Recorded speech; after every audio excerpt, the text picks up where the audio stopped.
আজ কমিশনের সঙ্গে বৈঠক বেঙ্গল চেম্বার অফ কমার্সের। বৈঠকে থাকবেন মুখ্য নির্বাচনী আধিকারিক এবং অন্যান্য আধিকারিকরা। থাকবেন বেঙ্গল চেম্বার অফ কমার্সের স্পেশাল অবজারভার এবং টিম। দুপুর 12টায় এই বৈঠক শুরু হবে। এসআইআর নিয়ে স্পেশাল রোল অবজারভার নিয়োগ করা হয়েছে কমিশনের তরফ থেকে। স্পেশাল অবজারভারের সঙ্গে থাকবেন 12 জন আইএএস অফিসারের প্রতিনিধি দল। পশ্চিমবঙ্গে স্পেশাল অবজারভারের দায়িত্বে অবসরপ্রাপ্ত আইএএস সুব্রত গুপ্ত পশ্চিমবঙ্গের এসআইআর এর তালিকা খতিয়ে দেখবেন তিনি। মূলত আগামী দিনে কি কাজ করতে হবে সেই নিয়ে আলোচনা হতে পারে এই বৈঠকে, যেমনটা সম্ভাবনার খবর।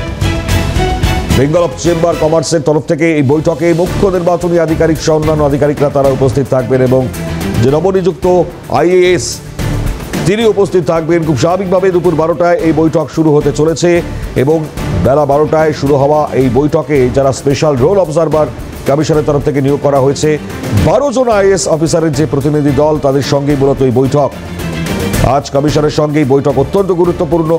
এসআইআর এর কাজে ত্বরান্বিতকরণ কতটা দ্রুত হবে আগামী সময় আরো স্পষ্ট হবে। অভিরূপা হাজরা রয়েছেন টেলিফোন দ্বারা আমাদের প্রতিনিধি। অভিরূপা, কতটা গুরুত্ব রাখবে আজকের এই বৈঠক, কি খবর পাচ্ছ?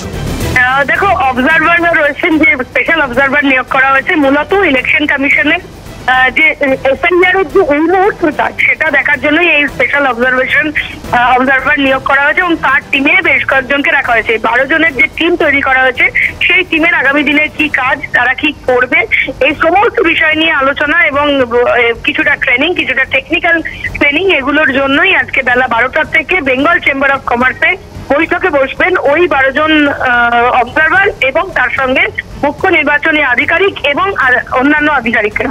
তারা অ্যাডিশনাল সিও থাকবেন, বিভিন্ন যারা আধিকারিকরা রয়েছেন প্রত্যেকেই, এবং টেকনিক্যাল টিমের সদস্যরাও থাকবেন। তারা প্রত্যেকেই এই পুরো বিষয়টা, অর্থাৎ এসআইআর এর পরবর্তীকালে কি কর্মকাণ্ড রয়েছে, তারা পশ্চিমবঙ্গ জুড়ে অবজারভারদের কি কাজ থাকবে সেটা আজকে বুঝিয়ে দেবেন তাদেরকে। বেশ, একেবারেই ধন্যবাদ অভিরূপা হাজরা আমাদের সঙ্গে ছিলেন টেলিফোন লাইনে। অর্থাৎ আজ এই বৈঠক অবশ্যই গুরুত্ব রাখবে, কারণ এসআইআর এর যে অগ্রগতি সেটা আগামী সময়ে যে যে জায়গায় খামতি রয়েছে আরও ভালোভাবে এগোনোর জন্য কিন্তু এই বৈঠক তাৎপর্য রয়েছে আজকে তার বৈঠকের। অবশ্যই দেখবার, কারণ যে নতুন অবজারভার নিয়োগ করা হয়েছে, যা সিদ্ধান্ত ইতিমধ্যে নেওয়া হয়েছে তা তো অবশ্যই দেখবার।